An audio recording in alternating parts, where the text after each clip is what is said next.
Olivier, Niquette, 24-7. Ouh là là, ça brasse au Parti libéral. Jean-Sébastien, avec cette histoire de Marois Risky qui a congédié la chef de cabinet, qui était surtout celle de Pablo Rodriguez, sans parler à Pablo Rodriguez. Ça a fâché Pablo Rodriguez. Là, il est en train de faire un point de presse, comme vous l'avez dit. Moi, je vais vous parler de ce qui s'est passé jusqu'à ce matin, disons. Il y a du rififi. Vous vous adaptez pas, vous. Ben là, c'est en direct, là. C'est bien difficile. Mais c'est ça, il y a du rififi. C'est le constat que plusieurs ont fait dans la journée d'hier. Rififi? Rififi. C'est comme un mot cute pour désigner une chicane, ça. On va faire le point sur le rififi au Parti libéral du Québec. Il y a du rififi dans la grande famille libérale. Rififi au Parti libéral du Québec. Mais là, c'est un gros rififi, le rififi risqué. On a un rififi, tout un rififi, mon Joe. Du gros rififi à cause de Marois Risky. Oui, ça rime un peu. Du brasse camarade. Bisbille chez les libéraux. Certainement une tempête, une crise, la bisbille, nommez ce que vous voulez. Il y aurait de la bisbille. Comment on dit ça? Bisbille. Et cette bisbille. De la bisbille sur la place publique. La bisbille. La grosse bisbille au Parti libéral du Québec. Il y a de la bisbille au Parti libéral du Québec. Ça peut semer de la zizanie au sein du caucus. Rififi.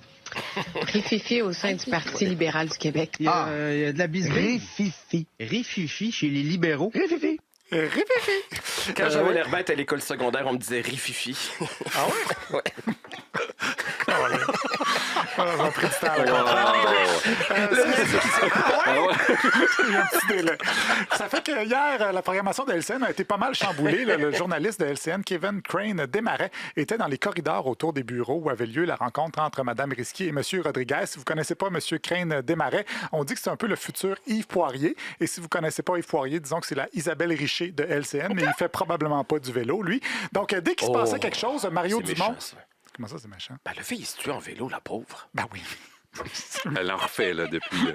En fait, encore du vélo. Donc, il se passait quelque chose. Dès qu'il se passait quelque chose, Mario Dumont devait interrompre son émission pour lui parler. Voyant venir l'imminence des tarifs imposés par Donald Trump, on a, avec le bureau de Monsieur mise le en ministre, marché... je dois vous arrêter. Il faut aller tout de suite à Marois Risky. Mike! Est-ce que c'est possible juste de nous raconter un peu votre version des faits? Marois Risky qui Mario vient tout juste d'entrer au bureau du cabinet du chef de l'opposition. Et là, quand je dis qu'il interrompait son émission lorsqu'il se passait quelque chose, ça incluait aussi lorsqu'il se passait rien. S'ajoute à ça les primes d'inconvénients. Soir, nuit, fin de semaine. Je dois vous arrêter, Mme Bouchard. Point de presse de Pablo Rodriguez. Parce qu'il faut qu'on se parle. Oui, mais qu'est-ce qui se passe, justement? Ben, je vais parler à Mme Risky. Qu'est-ce que vous en pensez? Merci. On se rejoint tantôt? Bien sûr. Bon. Une chose qui est certaine, Mario, c'est qu'on va rester ici et dès que la porte va s'ouvrir, on va leur demander comment ça s'est passé à l'intérieur. Oui, LCN était vraiment au cœur de ce qui pourrait peut-être arriver. Et il a tenu sa promesse. Là, il est resté dans les cadres de porte et les châssis d'ascenseur a fini par rattraper Marois Risky. Il y a l'ARTM qui gère le plan de relève. Bon, on est en train de se renvoyer On va aller. Je dois t'arrêter. Il faut aller à Marois Risky. Andy. Ouais. La chef du Parti libéral à Québec? Pour l'instant, on est en direct pour le moment, LCN. Pour le moment, j'ai pas de commentaire. Dites-moi, est-ce que le Parti libéral du Québec a toujours un chef en ce moment? On n'a même pas eu un oui à celle-là, Kevin. Non, pas de oui. Non, pas de oui. Quand tu n'as pas de commentaires, tu n'as pas le choix d'analyser les silences. Parlez-en à ma blonde. Ça m'a débordé dans l'émission de Philippe Vincent Foisy, qui, lui, essayait de trouver un bon angle pour voir ce qui se passait. Hein? En même temps, Stéphanie, pour Paul Saint-Pierre Plamondon, c'était... Oh, ça bouge. Attends, non, ça bouge. Pablo... Est-ce que c'est Pablo Rodriguez qui sort? C'est le président du parti, ça. C'est le président du parti, ça. Est-ce que Kevin... Est-ce que Kevin a du son? Puis on va aller l'écouter? Dans le cadre d'un... Puis on va s'en tenir à ce qui est mentionné. Toute l'information s'y trouve pour le moment. Donc, un autre qui n'avait pas de commentaire, finalement, heureusement, Pablo a fini par faire une déclaration. Il a rappelé que, somme toute, ça va bien. Et le caucus, c'est un caucus solide qui va continuer à faire le travail, mais le PLQ, c'est tous ces bénévoles également aussi, à travers le Québec. Alors, je veux les saluer, je veux les remercier pour tout ce qu'ils font.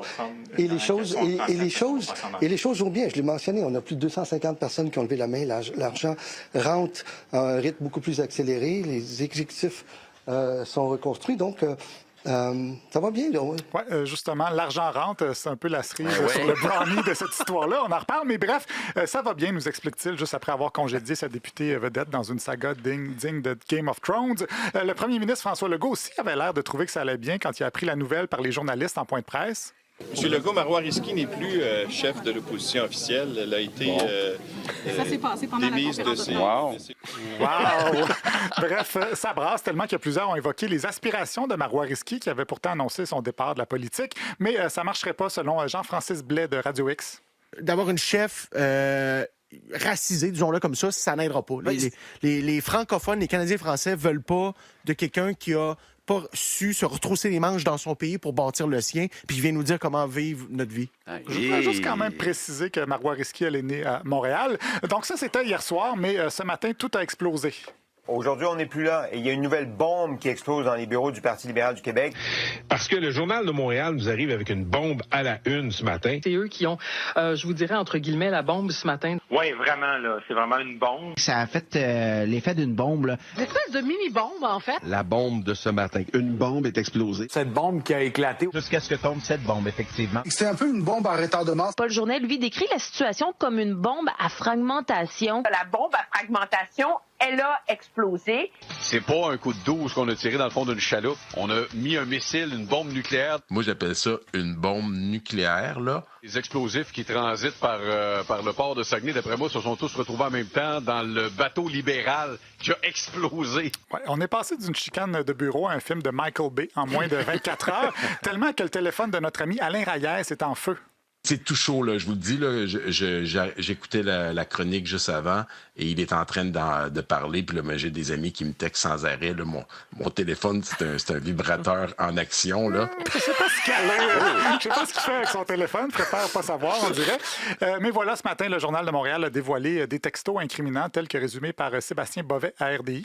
Où il est question de militants qu'il faut influencer pour aller voter pour Pablo Rodriguez. Et à la clé, les deux personnes qui échangent des textos disent ils vont recevoir, ces militants qui votent pour Pablo Rodriguez, un brownie.